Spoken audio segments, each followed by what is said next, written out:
যে বাংলাদেশ বিষয়ে প্ল্যান কি, প্ল্যান ABC কি কি, এই বিষয়টা নিয়ে কথা হলো, কিভাবে কাজ করবে এবং কিভাবে হতে যাচ্ছে। তো এই বিষয়টা কিভাবে করবে বা কোন কোন জায়গায় বাধা দিবে, কোন কোন জায়গায় দিবে না, কি কি করবে, সেটা বুঝার আগে আসলে এই মুহূর্তে বাংলাদেশে কি চলছে এবং এগুলো কিভাবে চলছে সেই বিষয়টা আগে একটু বুঝে নিন। তাহলে আপনার পরবর্তী অংশ এর কার্যক্রম ক্লিয়ারলি বুঝে যাবেন। তো চলুন তাহলে শুরু করা যাক। এই মুহূর্তে বাংলাদেশের সামনে আছে একটা গাজর ঝুলানো ইলেকশন। সুতরাং ইলেকশন যখন হবে, ওরা বলছে, তাহলে ইলেকশনে জিততে হলে আপনাকে কি করতে হবে? প্রচণ্ড ভারত বিদ্বেষী হতে হবে। কারণ ভারত বিদ্বেষী না হলে আপনার জিতার সম্ভাবনা নেই। আর সাথে সাথে কি হইতে হবে? আওয়ামী বিদ্বেষী হইতে হবে, ফেসিস্টের বিদ্বেষী হইতে হবে। কারণ আপনাকে বুঝাইতে হবে যে এই ফেসিস্টই ছিল যে ইন্ডিয়ার তাবেদার। সুতরাং ভারত এবং আওয়ামী লীগ বিরোধী হইলেই আপনাকে জিতার ক্ষেত্রে 50% এগিয়ে দিবে। তাহলে এই অবস্থায় আপনার কি করতে হবে? এই যে এখন যেমন ভারত বিদ্বেষী চলতেছে, মিছিল মিটিং, কথায় কথায় ভারত, যা নাই তার সবকিছুই ভারত, সবকিছুই আওয়ামী লীগ।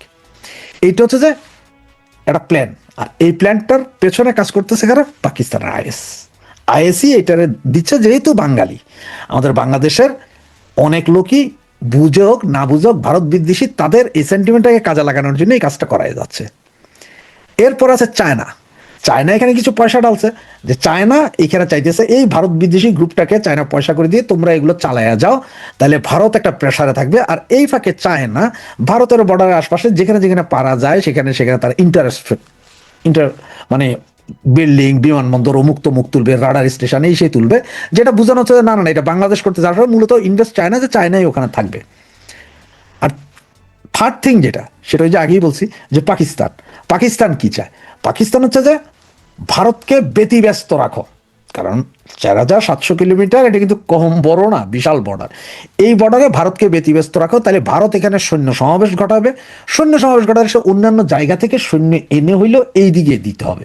আর এদিকে দিতে তাদের যে চিন্তা, তাহলে তারা ওই যে আপনার কাশ্মীর অঞ্চল আছে সেখান থেকে হয়তো কিছু সৈন্য এদিকে সরালে তারা তাহলে তাদের আকাম করতে সুবিধা হয়। সুতরাং পাকিস্তান তো এখানে লাগেই আছে যে এইটা করো, অশান্তিতে বাংলাদেশ থাক, বাংলাদেশে মরুক ধরুক বাঁচুক, তাতে কোনো সমস্যা নেই, ইন্ডিয়ান বিদ্বেষ চালু রাখতে হবে। আর এই ইন্ডিয়ান বিদ্বেষ চালু রাখার জন্যই হচ্ছে যে পাকিস্তান সেই কিলিং মিশনের নামে, যেমন আপনারা দেখলেন যে হাদি কিলিং মানে কি? হাদিকে কিল করাই দিল, ভারত বিদ্বেষ চাঙ্গা, সবাই ভারতের দিকে চোখ, যে হ্যাঁ ভারতের করেছে। এগুলো করতে করতে আবার সেই পাইকারা করলে ওই দিক দিয়া ওই যে হিন্দু ভদ্রলোক যাকে মারা হইলো, 22 বছর না 26 বছরের যুবককে মারা হইলো, সেটা দিয়ে ইন্ডিয়ার ভেতরে উত্তেজনা তৈরি করাই দিল। যেমন ইন্ডিয়ার হিন্দুরাও খেপে গেল, কি রে বাবা আমাদের এই হিন্দু লোকটাকে মারছে। এখানে কিন্তু ডাবল গেম খেলতেছে কিন্তু পাকিস্তান। কারণ পাকিস্তানের কথা হচ্ছে একটা যুদ্ধ বাজানোর উপায়, যে কোনোভাবে লাইগা রাখলে ওরা ওই সাইড থেকে, তাদের দরকার কাশ্মীর, তাদের বাংলাদেশ দরকার নেই এখন, তাদের দরকার হচ্ছে কাশ্মীরটা খেয়া দেওয়া। সেটা হচ্ছে তাদের মূল কারণ। কারণ তারাও জানে এই বাংলাদেশকে নিয়ে তারা কন্ট্রোল করতে পারবে না, যে বিচ্ছুর জাত এটা কন্ট্রোল করে, তার হচ্ছে কাশ্মীর খাওয়া তাদের জন্য সবচেয়ে ভালো। এটা হচ্ছে যে পাইকাদের। এবং ইউএসের কাজটা কি? ইউএস হচ্ছে যে যেহেতু চায়নাকে কন্ট্রোল করা ছিল তাদের সবচেয়ে মূল জিনিস, যার কারণে তারা ইন্ডিয়াতে বেস করতে চাইছিল, ইন্ডিয়া রাজিয়ানে বাংলাদেশে চাইছে, শেখ হাসিনা রাজিয়ানে। সুতরাং দোনোটাই, শেখ হাসিনা ইন্ডিয়ান সরকার এবং ইন্ডিয়ান এবং বাংলাদেশ, শেখ হাসিনা সহ মিলে এরা আমাদের বেস করতে দেয়নি। সুতরাং এখানে কি করো, এখানে করো যে একটা অশান্তি তৈরি করে রাখো তাদের মধ্যে। এর বেশি ইউএস এর আসলে আর কোনো ডিমান্ড এই মুহূর্তে নাই, যেখানে একটা গ্যাঞ্জাম বাধায় রাখো যাতে ভারত নতজানু হয় ইউএস এর কাছে। তো এই যখন অবস্থা, এগুলো সবগুলো, এই যে আপনারা যেটা বললাম যে ইলেকশন, চায়না, পাকিস্তান, ইউএসএ, ইন্ডিয়ার যে কর্মকাণ্ড, এগুলো সবটাই কিন্তু ওই ইলেকশন কেন্দ্রিক। কোন ইলেকশন? 26 ফেব্রুয়ারির যে ইলেকশন, সেই ইলেকশন। এখন ভারতের বিষয়টা দেখেন, ভারত নিউক্লিয়ার কান্ট্রি, তাদের কাছে পারমাণবিক বোমা আছে। তারা বাংলাদেশ বেশি বাড়াবাড়ি গেলে একটা পারমাণবিক বোমা মারলেই সব শেষ। আর বাংলাদেশ একটা মাইরে দিলে সারা ওয়ার্ল্ড এসে যে ইয়েরা মারবে, ইন্ডিয়ার মারবে, সেটা সেই দুঃসাহস কেউ দেখাবে না। কারণ সবাই জানে যে এর কাছে আছে, মাইরে দিতে পাগল। ঠিক আছে। এরপর হচ্ছে আপনার ভারতের, সেটা হচ্ছে সংখ্যালঘুর ব্যাপারটা, যে সংখ্যালঘু সম্প্রদায় যেটা বাংলাদেশে আছে। যদি ভারত বাংলাদেশের উপর আক্রমণ চালায়, তাহলে প্রচুর পরিমাণের যারা সংখ্যালঘু আছে বা সংখ্যাগুরু আমরা মুসলমানও যারা আছি, তারাও হয়তো বর্ডার ভেদ করে ইন্ডিয়ার দিকে চলে যাব। কারণ হচ্ছে এই দেশে যখন অস্থিতিশীল হয়ে যাবে, যেমন ধরেন আপনার একটা বোমাতে যদি পদ্মা সেতু চলে যায়, একটা বোমা তো যদি ফেনীর ব্রিজটা উড়াইয়া দেয়, আর দুই চারটা বোমা দুই চার দিকে পড়লে আমাদের পুরা ইনফ্রাস্ট্রাকচার যা আছে সব শেষ। মানে বিল্ডিং থেকে ব্রিজ, নদী, নালা, খালবি সব 70% ধ্বংস হয়ে যাবে উইদিন 24 ঘন্টায়। তা মানুষ তখন নিরাপদ আশ্রয় খোঁজার জন্য ভারত যাবে, কারণ ওইদিকে মায়ানমার যাইতে পারবে না, ওইখানে বন্দুক যুদ্ধ, এদিকে বঙ্গোপসাগরে পড়বে না, মানুষ তখন নিরাপদের জন্য কোথায় যাবে? ভারতের দিকে যাবে। তার কারণটা কি? কারণ হচ্ছে আমার বাংলাদেশ তো সেই সক্ষমতা না যে ভারতের বিভিন্ন জায়গায় মারবে, সেটা নাই, বিশাল দেশ, এটা যে কোনো এক জায়গায় পাবলিক ঢুকে যেতে পারবে। এই হচ্ছে যে ভারতের অবস্থা। তাহলে এখন আপনারা এই দুইটা যে পাইকারা বাংলাদেশে যা করতেছে, ইউএস চায়না মিলিয়ে তা, এবং ভারতের যা যা আছে এটা দিলাম। এখন ভারতের রয়ের প্ল্যান কি?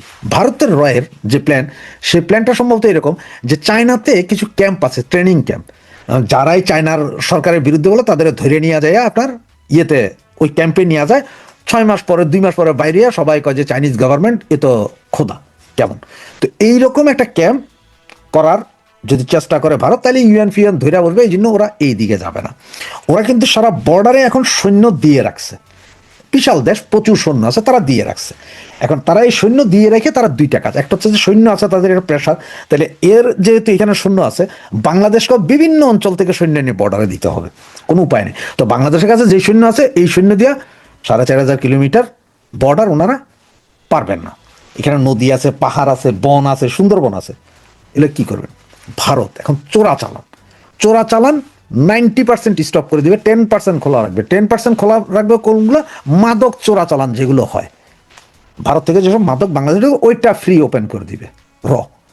তার মানে হচ্ছে যে ফেন্সিডিল যেটা এখন 2000-2500 টাকায় কিনা হয়, সেটা হয়তো 200-250-300 টাকায় পাবেন আগামী 15 দিন পর থেকে, ফ্রি হয়ে যাবে, ফ্রি করে দিবে। এদিকে বিভিন্ন অস্ত্র চোরাচালান যেটা আগে প্রতিরোধ করতো ভারত, ওগুলো নর্মাল করে দিবে, নর্মাল মানে এগুলো নিয়ে তাদের কোনো টেনশন থাকবে না। তবে চাইল, ডাইল, আটা, ময়দা, সুজি, তেল, চিনি, মরিচ, এগুলোর উপর তারা বিশেষ কঠোর হবে, যাতে আপনারা না খাইয়া মরেন। কারণ হচ্ছে যে যখনই এগুলো আস্তে আস্তে অলিখিতভাবে যখনই বন্ধ করা শুরু করবে, তখনই আপনার দেশে সব কিছুর দাম বাড়বে। আপনি আনবেন 50,000 মেট্রিক টন চাউল আনবেন, ঠিক আছে, দিব বলছে, কিন্তু কবে দিব সেটা তো বলেনি। দিচ্ছি, দিব, ফাইল, আপনি তার বাতিল করতে পারবেন না, দিব আপনারে। যখন আপনার দেশে কিছু আইবে তখন বাইরে থেকে আনবেন, তখন আমরাও দিচ্ছি, অসুবিধা কি? এই এবং ভারতের এই আরো 2টা বা 3টা কাজ করবে, যেগুলো এই যে যারা এখন প্রচন্ড ভারত বিদ্বেষী নেতা হয়ে উঠতেছে না, এদেরকে আসলে প্রশিক্ষণ দিয়ে এই কাজ করা হবে। মানে তোমরা খুব ভারত বিদ্বেষী দেখাও, এতে ভারতের 2টা লাভ। এক হচ্ছে যে এই জিনিসটা দেখায় ভারত ইন্টারন্যাশনাল সারা পৃথিবীতে একটা আলোড়ন তৈরি করে দেবে, দেখো এই দেশ থেকে আক্রমণ, হত্যা, হুমকি ধমকি এগুলো দিচ্ছে, এগুলো সহ্য করা যায় না, এটা স্বাধীন দেশের বিরুদ্ধে, আমরা তো কিছু করতেছি না, কিন্তু ওরা করবে। আর এটাতে পয়সা ডালবে কে? আর আবার এই যে যারা মাথা চারা দিয়ে উঠছে, এইটারা আরো বেশি চাঙ্গা করার জন্য করবে কি? পাকিস্তান এদের কিলিং মিশনে নামবে। তার মানে হচ্ছে ধরেন ওই যে হাদিরে পাকিস্তান মারাইছে, মারানোর পরে সারা বাংলাদেশে উঠে গেছে কি? ভারত বিদ্বেষী। সুতরাং কালকে হয়তো হাসনাত, পরশু দিন হয়তো হাসনাত আবদুল্লাহ, তারপরের দিন হয়তো নাহিদ, এরপরে হয়তো পাড়োয়ারি, এরপরে হয়তো কালা রাফি, খানতালাত রাফি, এইভাবে করে একজনের পর একজন ফালাইতে থাকবে কারা? পাকিস্তানি কিন্তু এদেরকে আবার এই ভারত বিদ্বেষী বানাবে কারা? ভারতের মারবে কারা? পাকিস্তান কাহিনী পরিষ্কার। এরপরে ভারত আরেকটা, যেটা পুরো পাহাড়ের ওইখানে আবার তারা অস্ত্র সরবরাহ করতে পারে।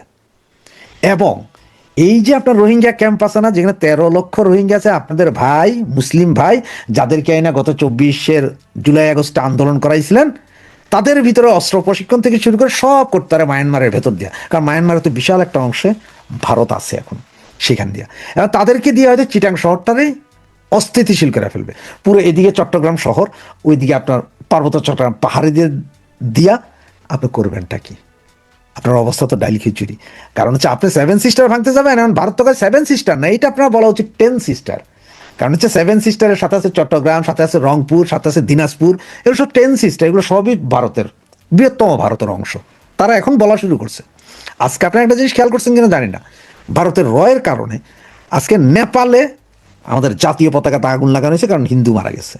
শ্রীলঙ্কাতে এমন অবস্থা, এত গ্যাঞ্জাম হয়েছে যে এখন ওখানে যারা সব ট্যুরিস্ট গেছিল বাংলাদেশি, তারা বাংলাদেশ হাইকমিশনের কাছে দাবি জানাচ্ছে যে ওদেরকে নিরাপত্তা দিতে এবং ওদেরকে নিরাপদে দেশে পৌঁছে দিতে। অবস্থা বুঝেন, চতুর্দিকে কিন্তু ঘিরতেছে ভারত, যেটাতে আপনি আমি খুব একটা বুঝতেছি না বা বুঝতে পারতেছি না। এবং যদি বেশি বাড়াবাড়ি করেন, বাংলাদেশ আরো বেশি বাড়াবাড়ি করেন বা আরো বেশি করেন, ওরা কিচ্ছু করবে না। ওরা জাস্ট রংপুরের অংশ যেখানে চিকেন নেক আছে সেইখানে যায়, তাই হাতির নেক করে ফেলাবে। মুরগির গলার জায়গায় হাতির গলা, ওই অংশ দখল করে নিয়ে ওইখানে যারা আছে তাদের বলে বাংলাদেশ নিয়ে যাও, হয়তো একদিনের যুদ্ধ করবে ওইখানে, এরপরে সিজফায়ার চাইবে বাংলাদেশ, সিজফায়ার ওকে তোমার সাথে সিজফায়ার করতেছি, কিন্তু এই অংশ ছাড়বো না, এই অংশের বাইরে চলে যাও, যেটা রাশিয়া ইউক্রেনের সাথে করছে। ওই যে আপনার ক্রিমিয়া দখল করেছিল, ক্রিমিয়া ছেড়ে দিতে বাধ্য হয়েছে, এখন আবার দন্নস্ব দখল করে নিচ্ছে, সব ছেড়ে দিতে বাধ্য হয়েছে। ওকে, আমার তো অ্যাডাম আছে ভাই, আমার কাছে পারমাণবিক বোমা আছে, পৃথিবী ওই বোমার দিকে চায়, অন্য কিছু দিতে না। পাকিস্তানকে আপনারা বোমা দিবে না। তো কাজ করবে এগুলো। এখন ভিতরে ভিতরে প্রথম আপনাদেরকে এমন বিদেশটা বানাইবো, এই মাদক চোরাচালান তারা এখন আর কন্ট্রোল করবো না, স্বতন্ত্রভাবে ঢুকতে দিবে। অস্ত্র চোরাচালান তারা কন্ট্রোল করবে না, ঢুকতে দিবে। পাহাড়ে ওরা অস্ত্র দিয়ে দিবে। কক্সবাজারের রোহিঙ্গা ক্যাম্পে ওরা খেপাই দিবে, যাতে ওই কক্সবাজার সহ ওই যে আমাদের মুংডু টাউনশিপ আরাকান রাজ্য, এটা পুরাটা নিয়ে স্বাধীন একটা রাষ্ট্র হয়ে যায়। ওরা ওই কাম করে দিবে। আর ওই কাম করে দেওয়ার সাথে সাথে আপনাদের এই বঙ্গুদের ওই যে ভারত বিদ্বেষীটা, সেটার হোগা ফাইনাল মারা যাবে। এটা বলে রাখলাম। আর ভারত 2-1 দিনের ভিতর দেখেন এমন একটা করিডোর চালু করবে যেখান থেকে ম্যাক্সিমাম হিন্দুরা ওই পারে চলে যেতে পারবে, ওদেরকে ওইখানে রাখবার। এইটা যেদিন থেকে শুরু হবে মনে রাখবেন যে সেই দিন থেকে 48 ঘন্টার ভিতরে আপনারা রংপুর দিনাজপুরের ওই সাইড বহুত অংশ হারাইয়া ফেলবেন। অতিরিক্ত বাড়াবাড়ির ফল যা হয়, তো বলবো আপনারা চিল্লাইতে থাকেন, চিল্লান। এই যে আপনাদের বঙ্গু পররাষ্ট্র উপদেষ্টা বলছে যে ভারতে দিল্লিতে বাংলাদেশ হাইকমিশনের সামনে কেন গেল এরা, এটার বিচার চাই। এখন ভারত বলতেছে তোমার দেশে বাংলাদেশে 3টা অঞ্চলে আমাদের এম্বাসির ভেতরে ঢুকে আক্রমণ করছো, আগে সেইটা বলো। এবং এইটাই হচ্ছে যে হেডেক, সারা পৃথিবীতে 2টা জিনিস নিয়ে এখন বেশি হেডেক। এক, ভারতীয় এম্বাসিতে আক্রমণ, এটা যেমন দেখানো হয়েছে, এবং দ্বিতীয় দেখানো হচ্ছে ওই যে ইয়েতে মাল্লা জ্বালাইয়া দিলে আগুন, এইটা এখন ইন্টারন্যাশনাল, এটা কানাডার কোর্টে পর্যন্ত আলোচনা হচ্ছে, কানাডার সংসদে আলোচনা হয়েছে। কালকে থেকে তো পৃথিবীর বিভিন্ন জায়গায় আলোচনা হবে, দেখতে থাকো। হ্যাঁ, কি করে এবং কিভাবে করে, কত সুন্দর পলিসিতে করে। আর তোমরা এই যে বঙ্গু হাদির মতন যারা আছে, সাউয়া মাওয়া ছিরা, আরো কত সাউয়া তোমাদের ছিরা রাস্তায় পইরা থাকে।